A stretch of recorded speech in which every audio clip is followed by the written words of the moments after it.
Hello everybody and welcome back to Harvest Moon Sunshine Islands. I am standing directly where I was when I stopped the last video. I haven't even gone to bed to start the second day of spring. And even though it's only 6 o'clock at night, unfortunately you are not allowed to go out and mingle, which is really too bad. So that's why I decided to start pulling some weeds and sort of just cleaning up my farm a little bit on the first day, just so I can make a little bit more use of my time. There's a couple of things in the house that I could talk about, but nothing that's really important right now, so I'm just going to go ahead and go to bed, and we will continue on with our tutorial type stuff as we go into day 2. So every single day you will get your weather as soon as you wake up in the morning. Unlike some other Harvest Moon games, you don't watch the TV in order to figure out what the next day's weather is. You actually speak with Tarot. Speaking with Tarot every single day, he will give you the prediction of what the weather will be like the next day. So if you're not a fan of socializing, then he's probably one of the most important villagers to speak to if you want to know what's going on with the weather. And the weather system in this game is really complicated, and from what I remember, the weather is set 6 days in advance, and so there is no real way to set what the weather is going to be like. You're sort of just stuck with whatever it is that they give you. So talking to Tarot is the best way to make sure that you're prepared for the next upcoming day of weather. So because it's raining, we do not have to water our crops, which is really nice. We can just let them grow. And it's going to be a good socializing day, I think. We'll go out and talk to everybody. So on the clock, you can see that it ticks by for about 10 minutes of every couple of seconds that you play the game. And when you're inside of buildings, time is paused. So whether this be your house or a villager's house or a store, instead of pausing the game, which will also pause time, or going into your inventory, if you're inside a building, you can take as much time as you want without having to worry about the clock. On the top screen, where we have a bunch of icons on the map, that shows us where the villagers are, and that is a large expanded version of the map. If we press select, we can actually get a close-up version. So the large version basically shows you every single island in the game, and it'll give you a general idea of where everybody is. But if you do the close-up, you can see the exact island you're standing on, and you'll be able to see exactly where everybody is, which is a really useful function, because socializing in this game is really important. Getting to know people and giving them gifts will actually be key in order to be able to complete the game's story. So we've met Tarot already, and if we speak to him, you can see here that he'll give us the weather prediction. Keep in mind that he'll only give you the weather prediction once. He will not repeat himself, so try not to hammer through his dialogue when you first speak to him in the morning, or else you'll miss what the weather is going to be like. So every single character will greet you, and then if you talk to them again, they'll give you just another piece of dialogue. And talking to villagers gives you about 100 friend points every single day. You need to talk to villagers several days in a row to be able to give them presents in order for them to be able to trust you. And if you ignore a villager for a certain number of days, your friendship with them has the possibility to fall, and they will also not accept gifts, and you have to butter them up again. Okay, so I know this is a lot to take in. I will probably review some of this information so it doesn't seem as daunting, but there really is a ton of story stuff, items related to talking to villagers, so it really is so, so, so important. So let's start our introductions. Our new life together is finally beginning. Ranch work might be hard, but we're both strong men. Let's help each other out. So this is Elliot. If you're playing as a female character, he's one of the people that you can marry, and he's Taro's grandson. Oh hey Nick, I hear you moved to that abandoned ranch. Let me know if you need a hand. I'll try to help as much as I can. And as you can see by the little black heart next to her name, this is Natalie. She's one of the women that we can marry, playing as a male character. And she is Elliot's older sister. And this is Felicia. I know everyone will be happy to meet you. And Felicia, obviously, judging by their similar hair color, is the mother of Natalie and Elliot, as well as Taro's daughter. So these guys all live together, and they also both have rival marriage candidates as well.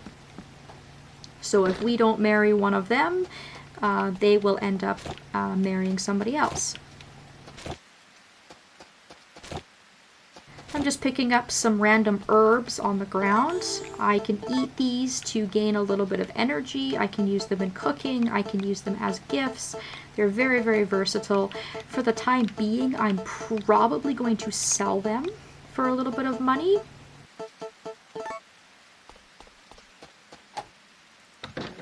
And I'm probably just going to go counterclockwise here.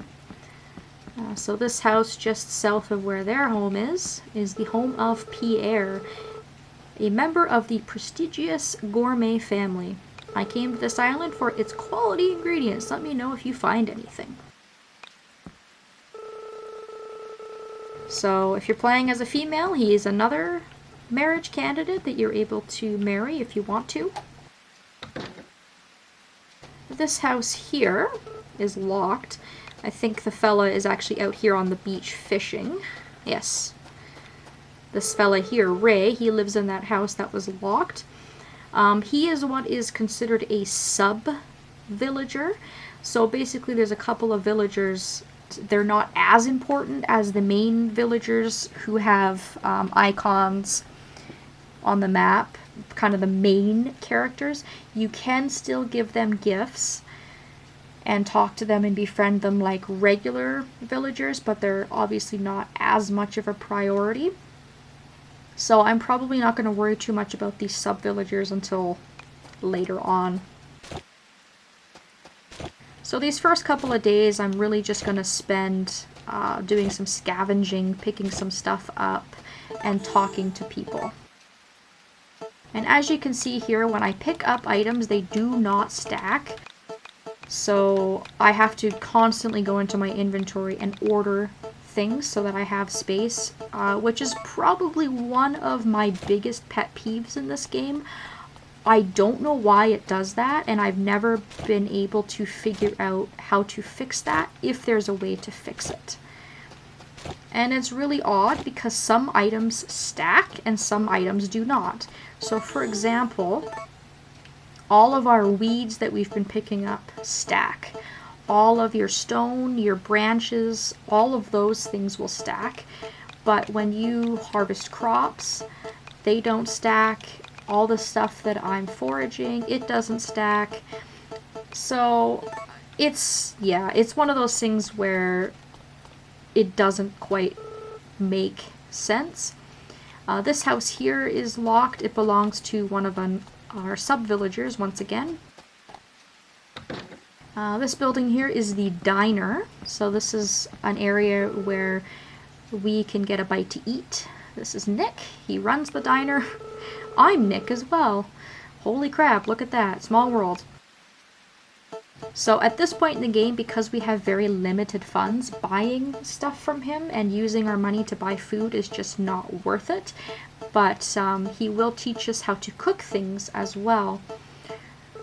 You cannot befriend him. There's no way to give him gifts. Anything that you hold in your hand and try to give him, he will instead try to make a recipe out of it. And I'll demonstrate that at a later time. I know I'm a little bit all over the place here with going into buildings. We already met Shen. He came to our house yesterday and introduced himself to us. And just beside him here is his son, Charlie. Talk to me when you want to equip a wonderful to a tool or make accessories. We will go down that rabbit hole later. I'm not even going to bother explaining that system because we don't have anything near what we need right now to worry about that. And Chen explained to us yesterday that he runs the shop. So here's where we're going to be spending a lot of time buying stuff. So every single seed that we need for trees and rice and crops will be here. They're usually sorted by season. But he also sells us other things as well. So he'll sell us furniture for our house, which we will be getting further on down the line when we have the money to do so. He'll also sell us the blue feather. He'll sell us our bed for our spouse and our baby when that comes up. And then he also sells food items as well. Food items, cooking items. He has our rucksack upgrade, which I cannot wait to buy. And he also has some wonderfuls for us. So yeah, Chen's got lots of great goodies. I'll probably wait until I ship those turnips to buy more stuff. And then next to his shop is Mirabelle's shop, who we had met yesterday as well. She introduced herself to us, and she is our animal person. So anytime we want to buy an animal, animal food, animal accessories, etc., this is the place to come. We don't have the option to buy animals right now because we do not have a place to put them. We need to build a chicken coop and a barn and all of that type of stuff. You can see that Elliot has meandered on over here. In this corner up here is Vaughn. I transport animals. I'm on the island a few days a week. See you around. He is a man of very, very few words. He's a very standoffish type of guy. If you've played any of the older Harvest Moon games with Gray in them, he's very, very similar to Gray. If you're playing as a female, he's an available candidate to marry. And I do believe if he's only coming and going a couple days a week, he's only on the islands on Mondays and Thursdays. It's actually been so long since he's only been on the island coming and going in my own file that I forget because he's married to another villager in my game. So he's definitely here Mondays. We're going to keep an eye and see what other day of the week he shows up.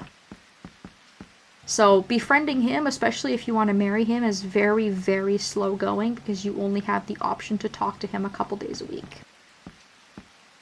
On our right, we have Julia. As you can see, she's another person that we are able to marry. I help my mother with the animal shop. It's nice to meet you. So this is Mirabelle's daughter. She's a lovely girl. And then finally, our last building on the right is another sub-villager's house. And actually, I think that the reason I cannot get into this house or this house is because I don't even have the unlocked requirements for those guys to move in. So they may just be empty houses for the time being. So this big building here is the hotel. I'm the innkeeper, Carol. Nice to meet you. So right now, all of these rooms are empty. She has 4 rooms total. And it's usually reserved for people who we don't have unlocked yet. So there's a couple of villagers that come seasonally that will stay here. And then we also have 2 villagers that will occupy these top 2 rooms once we've unlocked them. So for the time being, we don't have a lot of business at the hotel, but keep it in mind. Going down the line here, we have the cafe with another one of our sub-villagers inside of it. We can talk to him. This is Martin. He's another fisherman. And he actually lives in the house just south of the cafe. This is the cafe owner, Hyla. I can never pronounce her name. It's kind of a different sort of name.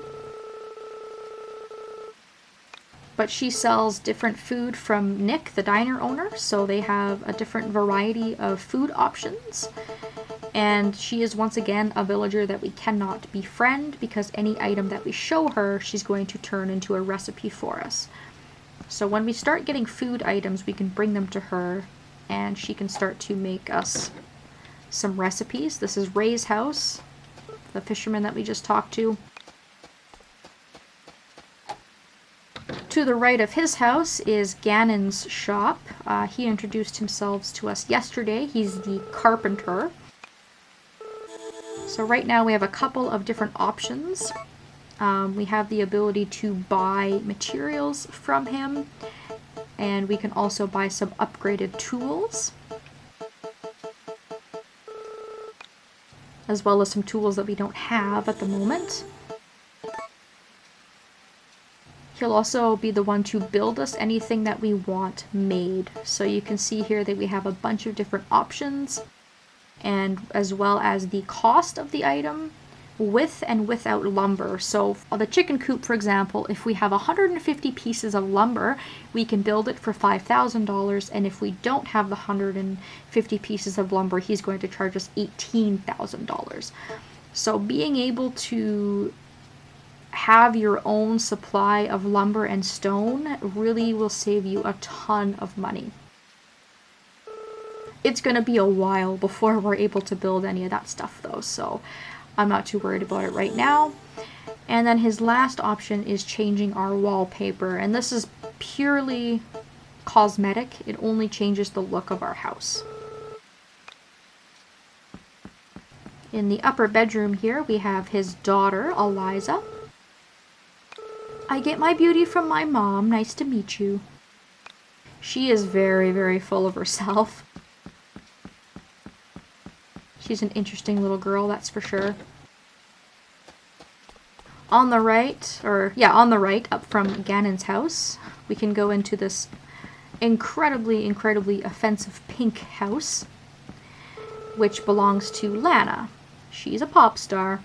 I'm taking a break from my career right here. Anyways, nice to meet you.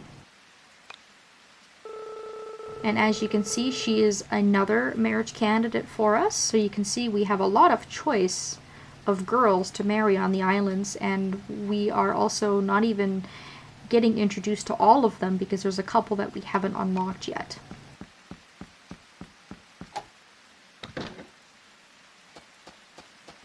And then straight up from that, just across from the hotel, is this large mansion here. I'm Regis, president of a fine company. If you find a good place for ore, let me know. I'll be counting on you. So he's obviously the owner of the mansion, and his daughter is upstairs. It's a little bit frustrating sometimes to find people, because even though you can see that we have Regis and his daughter on our local map, you kind of have to figure out which part of the mansion she's in. But this is her bedroom. And this is Sabrina. My name's Sabrina. I currently help my father with his company. Pleased to meet you. And she is your typical shy, meekish Mary type. If you've played the older Harvest Moon games, she even looks like Mary. They didn't do much of a changed appearance, in my opinion. They could be twins. And we can marry her, of course, playing as a male character.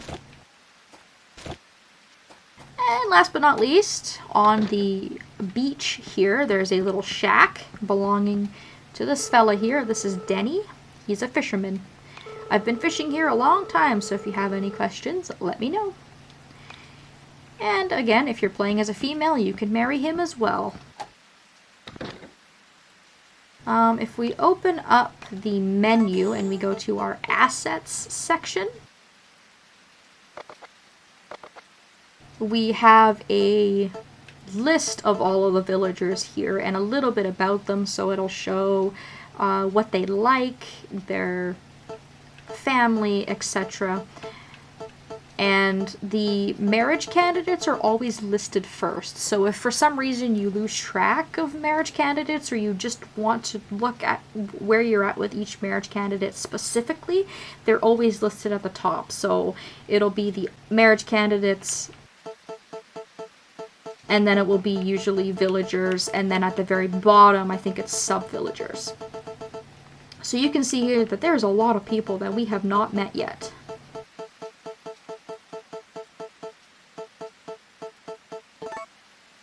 So there's that. There's a dock here, but it's empty right now. This isn't anything that we have to worry about for the time being anyways. And that's pretty much every single villager that we have available to us at this moment. I'm not going to be able to do a whole lot today because it's raining and I'm lacking tools and things like that. I can't give any gifts to any of the villagers because they don't trust me enough yet. So I guess what I'm going to do is just spend the rest of my day foraging. And I'm going to stop this video soon because I spent a really, really long time talking to everybody. This rock here next to Ganon's store on the beach, I didn't know this for the longest time, but you can see that there's a slimy coating of like moss on it. If you examine it, you'll be able to get a jar of seaweed. And this is actually only available in the spring. So every day in spring you can examine that slimy rock and get a little bit of seaweed for yourself. And it can be used in cooking. So if you want to, you can bring it to the cafe or the diner and try and get a recipe out of it. But I'm going to try and sell it because from personal experience of playing this game, I don't recall there ever being much of a use for that at any time. So while I'm here too, I'm just going to sell a couple of things. Definitely sell all these weeds. It's not going to give me a ton of cash. I'm going to have to wait for my turnips to come in, but it's still something. It's just a slow start. And because our rucksack right now is so pathetically small, I want to make sure to keep it as clean as possible. So I'm going to go back into my house to pause the time. And I'm going to probably pause it here since we've been going for a long time, and I'll go over a couple of more things that I can talk about right now in another video. I still have lots and lots of time in the day, so maybe we'll use this rainy day as a way to explore and talk about a couple of things. Thank you all so very much for bearing with me as we went ahead and socialized with everybody on the island. And hopefully I will see you next.